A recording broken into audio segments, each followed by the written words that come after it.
Hi, everyone, and welcome back to another episode of Grassroots Racer. It's really exciting to start a new year and get back racing, as well as bringing you guys more Grassroots Racer content in 2023. I'm really looking forward to getting back on the track this February with the Bendigo Car Club in my Subaru and the first round of the Victorian State Series in my Formula V at Sandown. I'm really thankful to the local businesses who continue to support me over the holidays as I prepare my Formula V. Big shout out to NS Engineering and Bendigo Metal Fabrication, which is Lucas Roberts. For you guys who don't know, I believe he was my first ever guest. So shout out to all those guys. I really appreciate all your help. I am also really looking forward to speaking to tonight's guest, and I'm grateful as he's been generous enough to come onto the show and share his racing story. He has driven in so many cars in lots of different categories. And he's also helped a lot of people. Luffy, you've helped so many people in their own motorsport journeys, including some of my past guests. So, he's a very experienced and no longer a grassroots racer, but it's still great to have him on as my first guest of 2023. It's a very big welcome to Warren Luff, or as some people might know him as Luffy. Hey, buddy, how are you? Yeah, do you have any other nicknames I don't know about? Probably none that are really for probably airing, but obviously, everyone sort of knows me as Luffy kind of growing up, and so yeah, my sister's got a few sort of other ones, but we won't go into that. Yeah, that's fine. Well, you're certainly a very popular driver, and I know that personally. And I've spoken to so many people before. Um, you know, Lots of the people I meet have actually spoken to your dad and have had, with such affection. Is it true that the first time you drove a car was at Oran Park and your dad had to pull the Yeah, pillows out under your seat so you could see over the dash? yeah, it was. Obviously, growing up as a kid, Dad had the advanced and performance driving school out at Oran Park for some 27 years, I think, in total. Right. Yeah. So I kind of grew up at Oran Park as a kid and grew up around cars. And so I think the first time I drove a car at Oran Park, I was like 8 or 9 years of age. So yeah, there was definitely quite a few pillows trying to prop me up and sit me forward and trying to sort of get just high enough so I could reach the pedals and see over the steering wheel. And I suppose that's where my love affair with cars and driving really started. And obviously with Dad having the business there, I was very fortunate that I had so many opportunities from a very young age to be able to drive cars, obviously in a safe and legal environment. That's one thing I really like about motorsport is there are lots of different opportunities. So at younger ages, you can come into it as like on private tracks, like even motorcarnas and carnacross and stuff. You can really start at quite a young age and get into it on a private track. And I guess it's also good if you just want to learn how to drive a car for when you go for your license. Yeah, look, it definitely is. And obviously for everyone's got a different story as to how their journey started in motorsport. And obviously, look, the common way for so many people is at a young age to go through go-karting. Which I never actually did go-karting as a kid, which Right. definitely makes me one of the more rare drivers out there. But as I said, obviously with Dad having the driving school, and I started driving cars from such a young age that I was always driving a car out at Oran Park and learning car control and learning the sort of the fundamental basics of what it took to be able to drive a car, obviously around a racetrack. So whilst obviously doing not doing go karting was a little bit different, I don't feel it really hurt me in the long run because, as I said, I started driving cars around a racetrack at the same age most kids started go karting. Yeah. I did a lot of karting, and personally, I do think I had a lot of success in it. But I do believe it's good for racecraft and good to learn how to sort of drive a car. But it's a bit useless if you go for too long. Um, like as soon as I was old enough to get into a car, my dad said, "If you're really serious about motorsport, you better get in the car ASAP." Yeah, look, I think like right through all junior categories, there's no guaranteed formula for success. Like there's been plenty of people growing up that have had great success in go karts, and it really hasn't kind of continued over when they make the transition to cars, and vice versa. There's been other people that have had probably sort of reasonable success in go karting, but certainly weren't a standout, and then when they make the transition to cars, they sort of really sort of find their own feet. Or as a, like through a lot of different junior formulas through motorsport, like you see some kids come through and do Formula Ford again. They don't have great success in Formula Ford. They then move across into whether it be Super 2, Porsche Sprint Challenge, or whatever, and that's where they kind of find their feet. So, like I say to people, anyone wanting to get in motorsport, you gotta do it for the right reasons, and it's about obviously having fun and enjoying what you're doing, because it's a tough game, and there's no guaranteed success formula that if you follow this path that will kind of take you to where you want to go. For every person that's obviously come through motorsport and had success, there's hundreds of people that the journey hasn't worked out how they want. So, as I say to people, enjoy the journey for whilst you do it, because for a lot of us, we don't know when the merry-go-round's going to stop and it's your turn to get off. Oh, that's very true. And as well, you're still technically driving the supercars. Well, you can't really tell us this year if you're driving yet. But as from last year being a V8 supercar driver, you've obviously had to find your way through motorsport, because your dad was pretty big in motorsport and clearly had an influence on you, but it doesn't mean that you didn't get there without hard work. So do you have any memories, I guess, of what you're, with your dad and why you love race cars so much? Because he really influenced you into motorsport.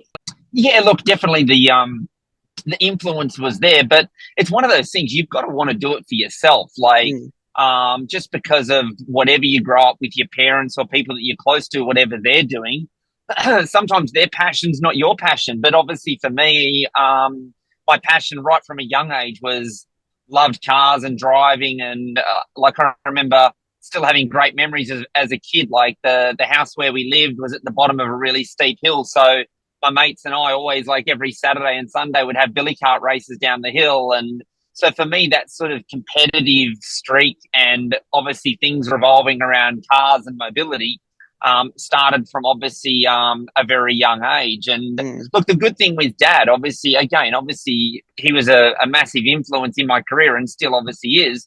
But he never pushed me into it. He was never there sort of forcing me to do it. It was always because it's something that I wanted to do. And he obviously was able to help sort of create some opportunities and meeting the right people that were able to sort of support me in those early years of my career. Because ultimately, if my career was dependent on Dad tipping in the money, it probably would have stopped even before it started. So the good thing for us, obviously, with Dad having the business and meeting a lot of like-minded people that were into cars and motoring and had been successful in business and life and were able to sort of hop on board and join my journey through motorsport, as so many people going through motorsport obviously do.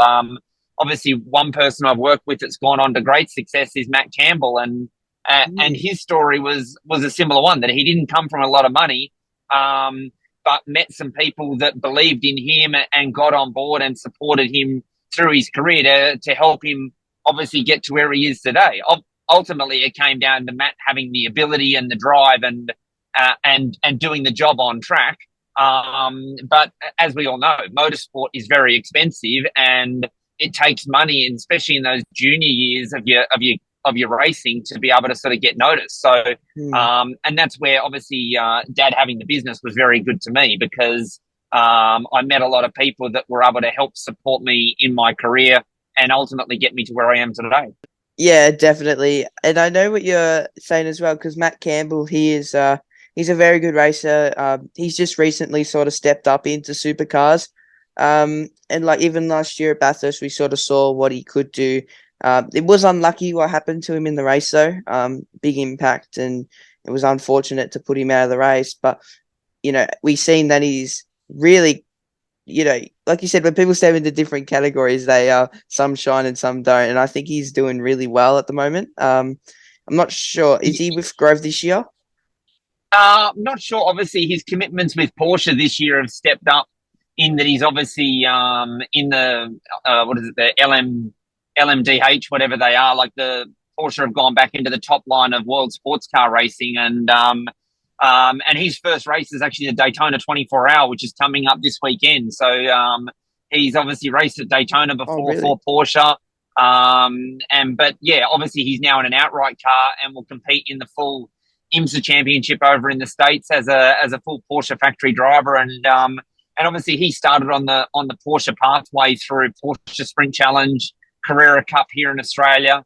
Yeah. And then went over as an official Porsche Junior doing Super Cup, and then got picked up by Porsche and has been with them ever since. So his journey has definitely been an amazing one, and it was great to see him when he first came along to McElrea Racing, and they were obviously wanting him to get into Porsche, but didn't have a huge amount of money, and the family basically put everything that they had into Matty, and look, his talent was obviously very clear straight from the very beginning. He was definitely one of those talents where you look at and you go, like, this kid's got some serious talent and he's got the ability to go places, but obviously it was about finding some money. And Andy McElrea was very instrumental in introducing some very influential people to Matty, and they took a liking to him. And yeah, the rest is kind of history. And yeah, he's a fully fledged Porsche factory driver these days and doing great things. Yeah, he definitely is. And just quickly, you also said that Matt is going overseas.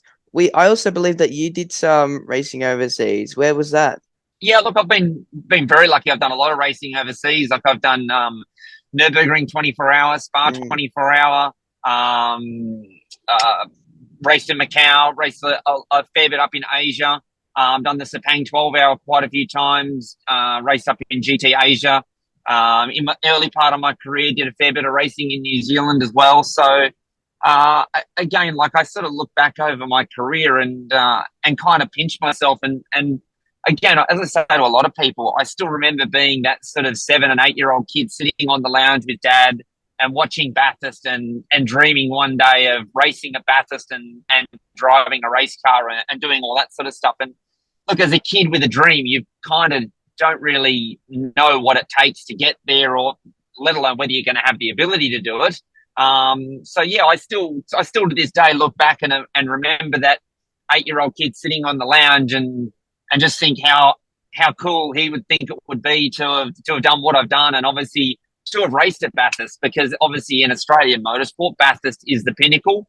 It's, as we always say, it's our Melbourne Cup, it's our AFL Grand Final. It's the big one that everyone wants to be able to race at, and I feel very fortunate that I've had the opportunities to race there for a very long time now, and hopefully still will for a few more years to go.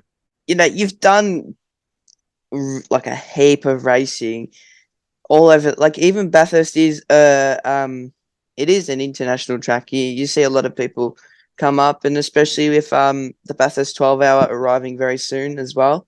So you've got a lot of stuff going on, and you said you did the Nürburgring 24 hour, and I've got a question. After all that racing, do you know every corner?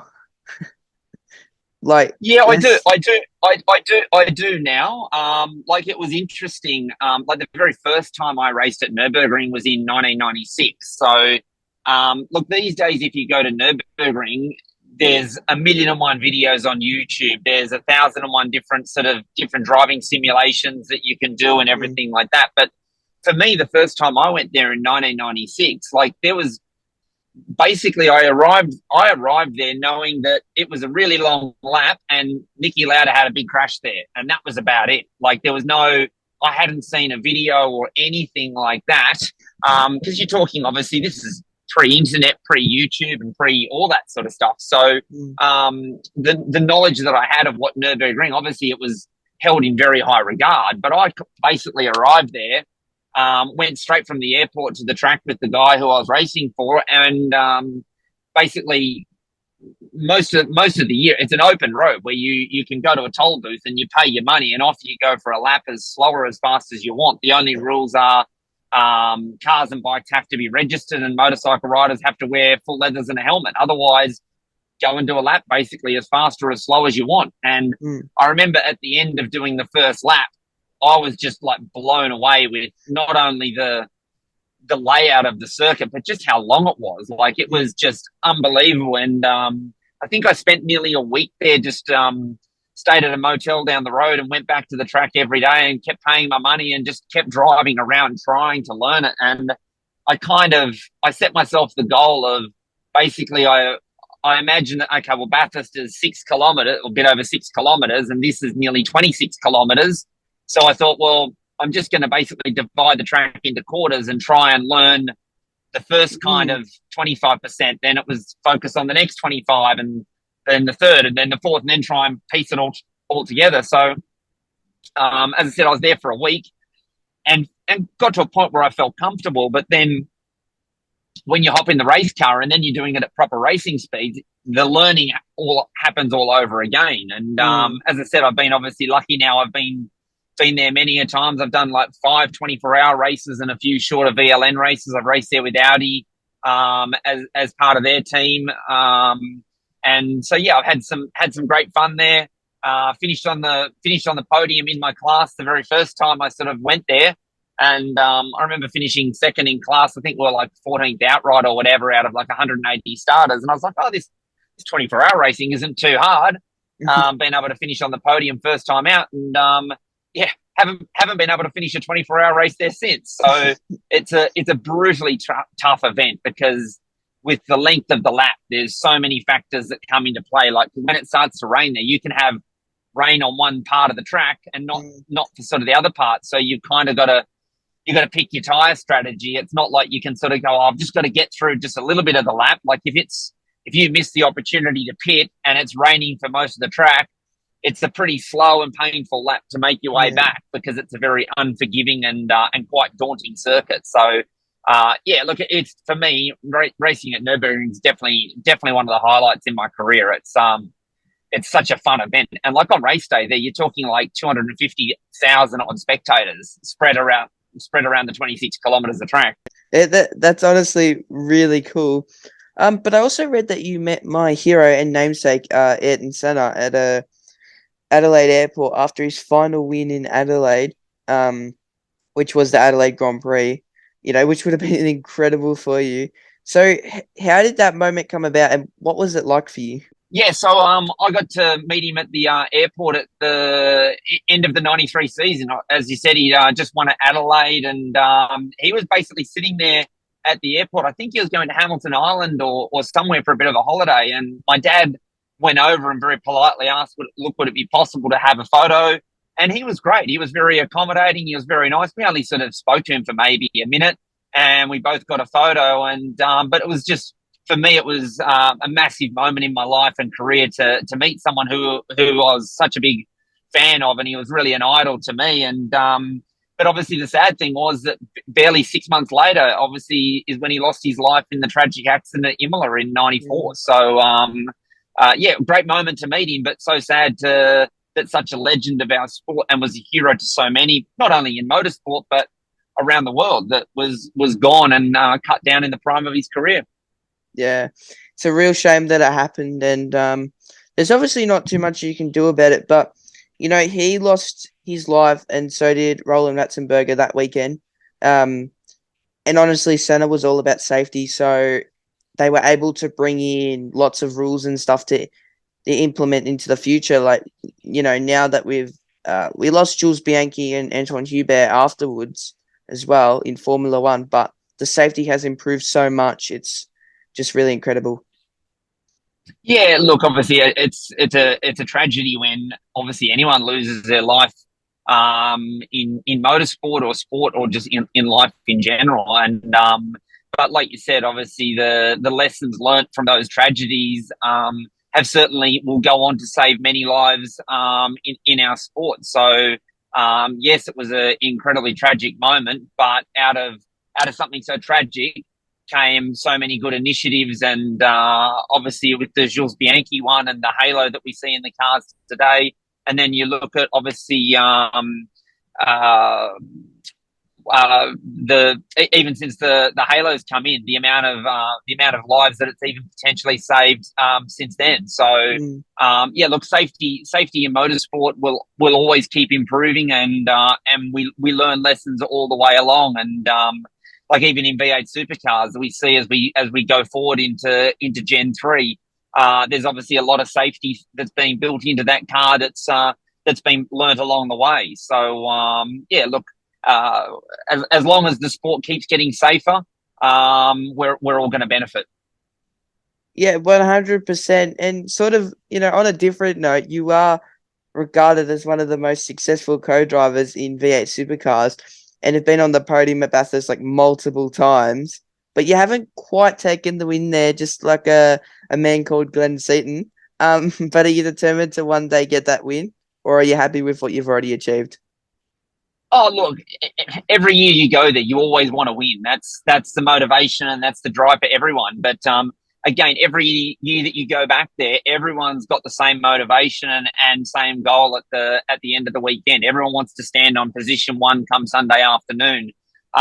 So yeah, look, obviously would dearly love to get on that top step, and for me, obviously, it would definitely be a dream come true. But I also look at the results that I've had there over the years. And I wouldn't change any of those for anything, because there's been so many things happen on that weekend, and for whatever reason, things have happened. And sure, obviously, we haven't ended up on the top step. But I also think back to that 8-year-old kid to think that if you could go back and tell him now that, look, one day you will get to race at Bathurst, he would have thought that would be amazing, but let alone I've stood on the podium now 6 times. Mm. Yeah, like it's amazing, and every time it's a very special feeling to walk out on that podium on a Sunday afternoon. You see the crowd, you look down, you've got your crew down there, and it's not only about you up there, it's your team, it's the sponsors, it's everyone that has made that weekend a possibility and to be a success. So everyone always kind of looks at the drivers to go, oh, it's great for you guys to get the result up there, but we're only a very small part of a much bigger picture, and that is our teams and our sponsors and our fans and our family and everyone like that, that make those weekends and make those results possible. Yeah, I was just about to ask, when you do have a good result, it's all about the car and the team as well behind you. But who are some of the people that really go unnoticed that do a really big part in endurance races like Bathurst? Look, like I said, it's I just don't think the crews get enough sort of recognition for, because ultimately without them we don't get to go racing, and it's also the fans. Like it doesn't matter what we do as teams and drivers if we don't have fans, we don't have a sport. Like I think probably the most interesting moment of being on the podium for me was in 2020, when Chaz and I finished third. And obviously it was right during the peak of COVID. Numbers were really restricted as to how many fans that we could have at Bathurst that weekend. And it kind of felt more like a test weekend rather than a race meeting. And there was a moment of sadness and obviously elation to walk out on the podium. It was elation for us as drivers and a team that we had a great result and all that sort of stuff. But it was sad to walk out there and not have the fans there, because as important as Bathurst is to us, Bathurst is also equally as important to our fans. Like there's people that have been going there for 30, 40 odd years and haven't missed a Bathurst until COVID. And for those people to not be able to have their Bathurst weekend was actually quite sad. And as I said, to walk out on the podium and not see the fans down there that you would normally see, it was kind of, you felt a little bit selfish, because we still got to have our Bathurst, but the people that make it all possible for us to go racing all the time, and that is our fans, didn't get to have their weekend at Bathurst that weekend. So it was, as I said, it was a bittersweet moment. Yeah, I can understand where you're coming from. And you and Chaz did very well in that race, and the race you didn't race with him next year, he went on to win. That was, or did he win this year? I mean, well, sorry, No, he last won year. in 2021 with Lee Holdsworth, Yeah, and then that's obviously right. he and Fabian were third in 2022. So, Yeah. obviously for Walkinshaw Andretti United as a team, we've had a great run at Bathurst over the years. I think since we've been on the podium every year since 2017. That's pretty good. In one position or the other. Obviously, as a team, that culminated in the win for Chaz and Lee in 2021. So yeah, look, the team has got a fantastic record when it comes to Bathurst. But every year you go back, you still want that top step. 100%. So you know how Chaz, we've just talked about Chaz, he's had 3 different co-drivers over 3 years. Do you believe it's important to sort of stay with one co-driver and kind of stick with them because you got that relationship, or what do you believe? Oh, look, the relationship that you have with the driver. So obviously, say like if I use myself as an example, when Chaz and I first drove together in 2020, that relationship starts from the start of the year because you've got test days, you've got ride days, you've got sponsor functions and all that sort of stuff. You're there at the race meetings, kind of sitting in on engineering debriefs. It's not just, you don't just rock up at Bathurst and kind of meet each other for the first time. So Yeah. by the time you get to Bathurst, even though say in 2020, obviously it was a new partnership for both Chaz and I. We'd already spent so much time together that year, and the same thing happened obviously then in 2021 when he had Lee with him, and they'd known each other from their days at Tickford also. And Oh, then yeah, that's again right. for Chaz this year, in 2022 when he had Fabian. Fabian went to most of the rounds with the team to sort of really entrench himself in the team. And so again, when they arrived at Bathurst last year, Fabian had sat in on so many debriefs with Chaz, as I have with Nick Percat last year as well. So again, you've been building that relationship all year to understand how they work, and they have obviously seen how we work at test days and everything like that. Yeah, definitely. I've got a question for you, Warren, because I met Nick Percat in 2021 at Phillip Island. I was racing there and he was testing something. Um, I met him there and he is quite tall. So do you feel a bit does it feel a bit weird jumping in his car considering he is so tall? Well, interestingly, Nick and I, that like I think he's about an inch and a half taller than me, so there wasn't that big a difference. Like the year before when I was with Bryce Forward, I think I was like about 2.5 inches taller than Bryce. So it's always that little bit interesting with when you do events where you've got multiple drivers in a car because it's about compromise in terms of seating position. But the other thing you've got to remember as the co-driver is that the main driver is in the car for that last kind of double or sometimes even a triple stint to the flag. So it's really up to you to kind of mold yourself into their car and find a seating position, whether it be with an insert or padding or whatever it is that you need, that they're comfortable for that last run to the flag because they're the ones that are ultimately capable of getting the result in that last 20, 30 laps when it all goes kind of crazy towards the end. Mm. Again, it's finding sort of that compromise for you both because it's no good if one person's really comfortable and the other one's incredibly uncomfortable and you get cramps or whatever, because that can lead to a whole host of problems. Like we saw a few years ago with Dave Reynolds when he started getting cramps later on in the race because not sure why he ended up with cramps, but you've got to make sure that both drivers are comfortable. But obviously it's really heavily weighted towards that main driver being comfortable for that double or triple stint to the flag at the end. Yeah. I definitely know what you're saying there because you've got to have the main driver is obviously what some would call the quicker driver, but the co-driver is also quite important. And one thing Triple Eight Racing did, honestly, I'm going to be honest, I'm a DJR. Like I like Chaz, so I sort of sided a bit towards Walkinshaw. So I don't mind Walkinshaw, DJR, and Tickford. Those are my sort of 3 teams. Yep. And you know, so I'm not really a fan of Triple Eight, but when what they did with Tander and Shane, Tander pretty much just jumping out of a car and putting him straight as a co-driver was definitely a smart idea. That's what I think anyway. Oh, yeah, exactly. Like it's yes, as we spoke about before, the main driver's got a big job to do at the tail end of the race. But as a co-driver, you've got to be able to sort of maintain that pace and maintain position or gain position if necessary Yeah. or whatever.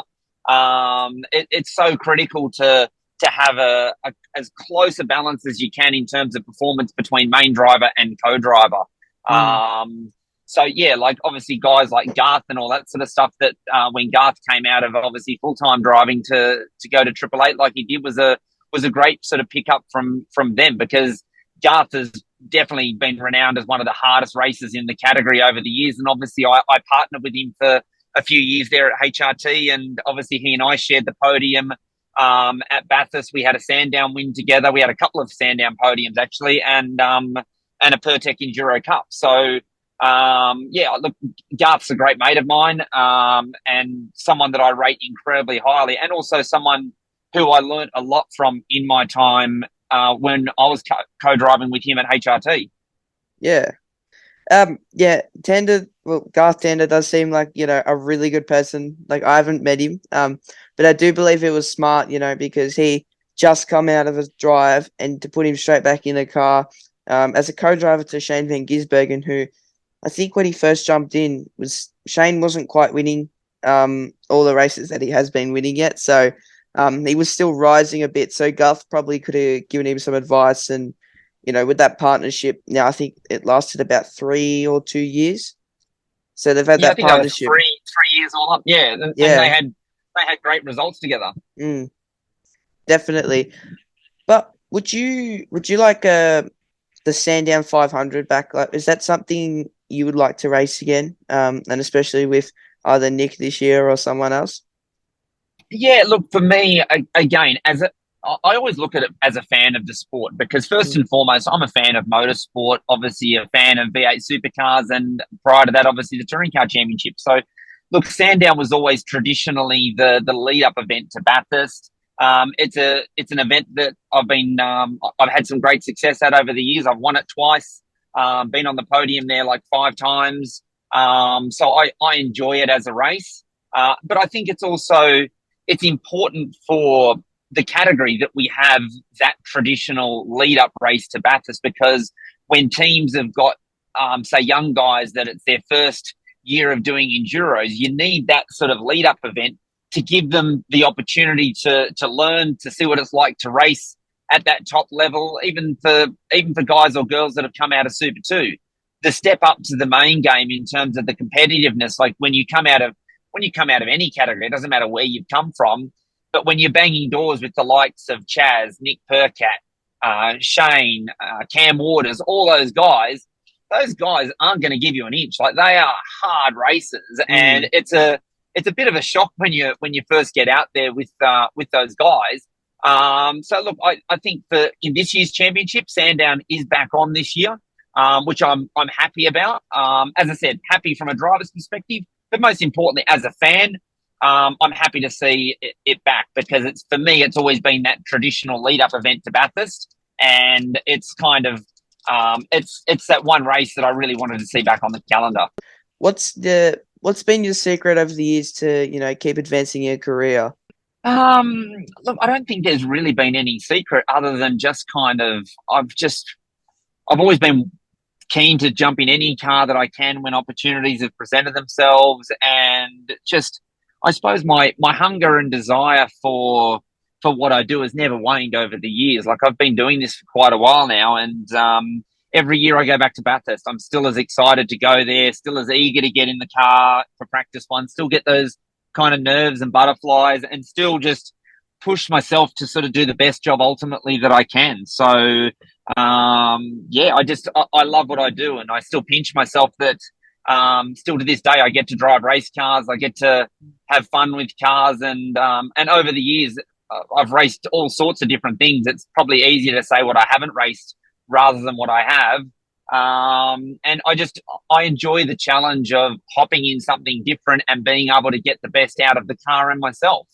And so for me, it doesn't matter what it is that I'm driving. It's just kind of that joy of driving a car.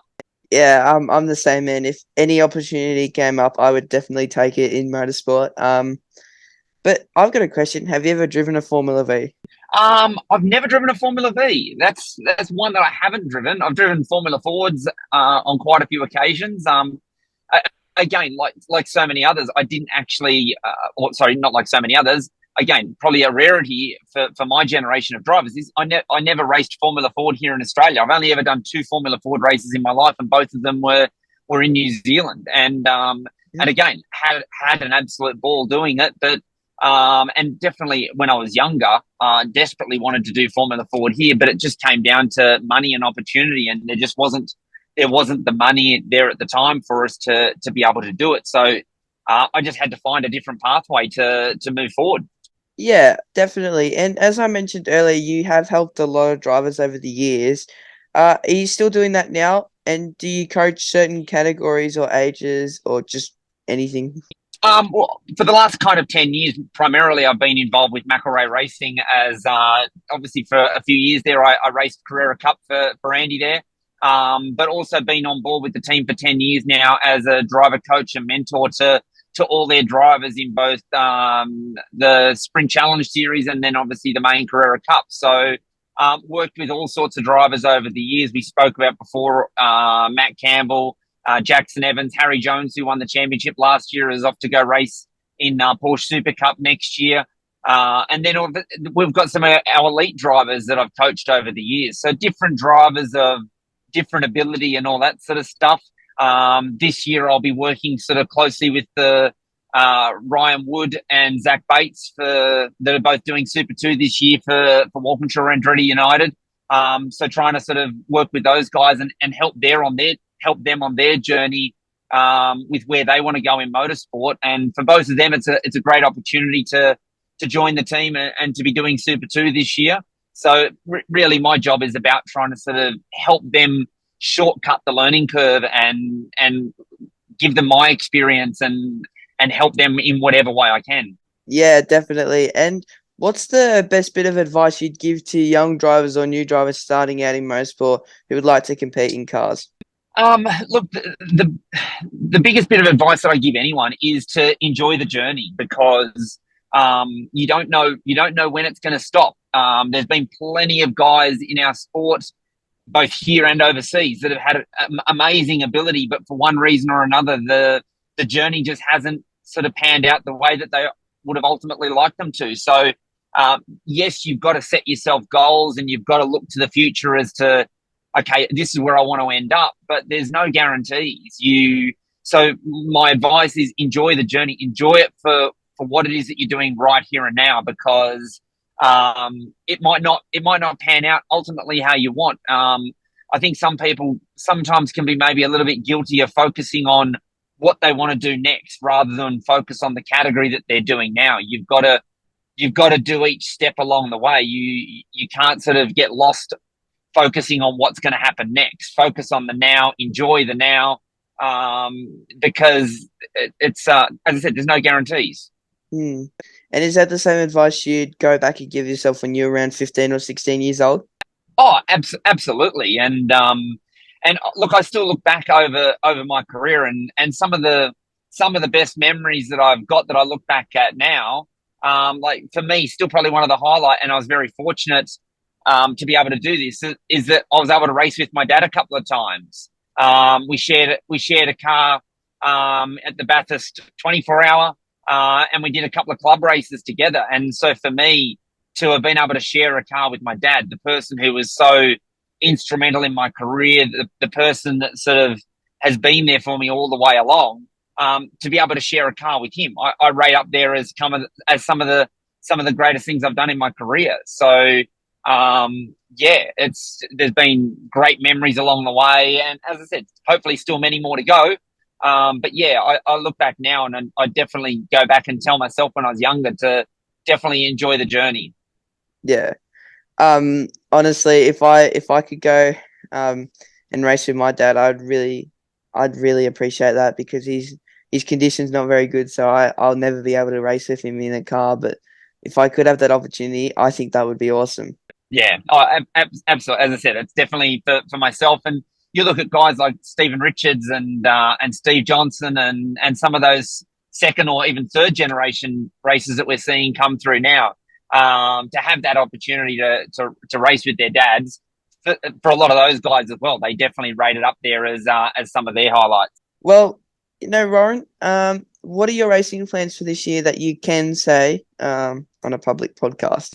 Look, there's still a few things to be ironed out, but as I mentioned before, I'm staying on board at Walkinshaw Andretti United to help sort of our young guys in the Super Two program. As to what my plans are coming Euro time, it's a kind of a back and wait kind of thing at the moment. There'll be news to come out sort of in the near future, but there's not much that I can share right at this point in time. And then there's a few other things kind of going on in the background as well at the moment. One of the cool things that I did last year was the Australian Off-Road Championship through Walkinshaw Automotive and their partnership with Volkswagen. So hopeful that program can happen again this year in some sort of capacity, because I had a lot of fun doing the off-road stuff, and we were very happy that we managed to win the championship in the production car class last year. So again, it was something very different. It was a different sort of type of motorsport for myself. And also for the engineers from the automotive side of the business. But we had an absolute ball. And again, some of those memories that we had last year, certainly for me, are some of the, in years to come, I'll look back as definitely highlights of my career. Yeah, definitely. Well, Luffy, I must say it's been incredible speaking to you today. You know, you and I are very busy people, so I thank you so much for coming onto my show. I really do appreciate you taking the time to speak with me. Can't wait to see how things go. Drama, mate. Thank you. Yeah, I can't wait to see how things go for you this year, and I hope I get to see you at the track sometime. But to everyone who's getting back racing for 2023, I hope you have lots of fun, and remember to drive fast and take chances safely, of course. Thanks, Warren, so much. Thanks, mate.